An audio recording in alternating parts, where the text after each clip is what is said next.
ಹೇಳ್ದಷ್ಟು ಕೆಲಸ ಮಾಡ್ರೋ ನನ್ಗೇನು ಅಲ್ಲ ಅಲ್ಲ ಹಲೋ ಆಮೇಲೆ ಮಾಡ್ತೀನಿ ಏನ್ ಪ್ರಕಾಶನ ನೀನು 100 ಕಿತ ಫೋನ್ ಮಾಡೀನಿ, 1 ಕಿತನೂ ಫೋನ್ ತೆಗ್ದಿಲ್ಲ.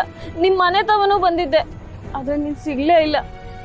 ನೀನ್ ನೋಡಿದ್ರೆ ವೆಂಕಿ ಚಿತ್ರದುರ್ಗದಲ್ಲಿ ಕೆಲಸ ಮಾಡ್ತವನೆ ಅಂತ ದುಡ್ಡು ತಂದ್ಕೊಟ್ಟೆ, ಆದ್ರೆ ಆ ಪೊಲೀಸ್ ಅವರು ವೆಂಕಿ ಇದೇ ಊರಲ್ಲಿ ಅವನೇ ಅಂತ ಹೇಳ್ತವ್ರೆ. ಏನಣ್ಣ ಇದೆಲ್ಲ? ಚಲ್ವಿ ನೀನ್ ಪೊಲೀಸ್ ಸ್ಟೇಷನ್ಗೆ ಹೋಗಿದ್ದೇನವಾ? ಇನ್ನೇನ್ ಮಾಡು ಅಂತೀಯ ಅಣ್ಣ, ನಾನೊಬ್ಳೆ ಇನ್ನೆಷ್ಟು ದಿನ ಕಾಯ್ಲಿ ಹೇಳು. ಅದಕ್ಕೆ ಕಂಪ್ಲೇಂಟ್ ಕೊಟ್ಟಿದ್ದು ಏನಾಯ್ತು ಅಂತ ಕೇಳೋಣ ಅಂತ ಹೋಗಿದ್ದೆ. ಆದ್ರೆ ನೀನೊಂದು ಹೇಳ್ತೀಯ, ಆ ಪೊಲೀಸರು ವೆಂಕಿ ಇದೇ ಊರಲ್ಲಿ ಅದೇನೋ ಈವೆಂಟ್ ಮ್ಯಾನೇಜ್ಮೆಂಟು ಆ ಕಂಪ್ನಿಲಿ ಕೆಲಸ ಮಾಡ್ತವನೆ ಅಂತ ಹೇಳ್ತವ್ರೆ. ಚೆಲ್ವಿ, ಇವೆಂಟ್ ಮ್ಯಾನೇಜ್ಮೆಂಟ್ ಅಂದ್ರೆ ಏನ್ ಗೊತ್ತನವಾ? ಇವತ್ತೊಂದೂರಾಗ ಕೆಲಸ ಇದ್ರೆ ನಾಳೆ ಇನ್ನೊಂದೂರಾಗ ಕೆಲಸ ಇರ್ತದೆ. ಕೆಲಸ ಎಲ್ಲಿರ್ತದೋ ಅಲ್ಲೆಲ್ಲ ಹೋಗ್ಬೇಕು ಕಣವ.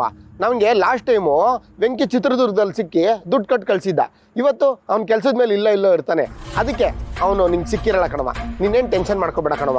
ನೋಡವಾ, ಅವನು ನಿಮ್ಮ ಅವ್ವನ ಆಪರೇಷನ್ಗೆ ದುಡ್ಡು ಹೊಂದಿಸ್ಕೊಂಬರ್ಬೇಕು ಅಂತ ಹೋಗವನೇ. ಆದಷ್ಟು ಬೇಗ ದುಡ್ಡು ಹೊಂದಿಸ್ಕೊಂಬರ್ತಾನೆ ಬಿಡವಾ.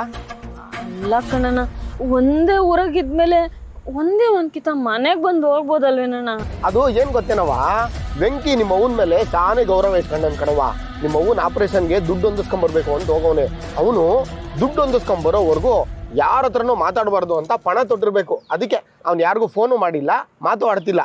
ನೀನೇನು ಗಾಬರಿ ಆಗ್ಬೇಡ, ಅವ್ನು ಬತ್ತನ್ ಬಿಡು, ನೀನು ಟೆನ್ಷನ್ ಮಾಡ್ಕೊಬೇಡ ಕಣವ.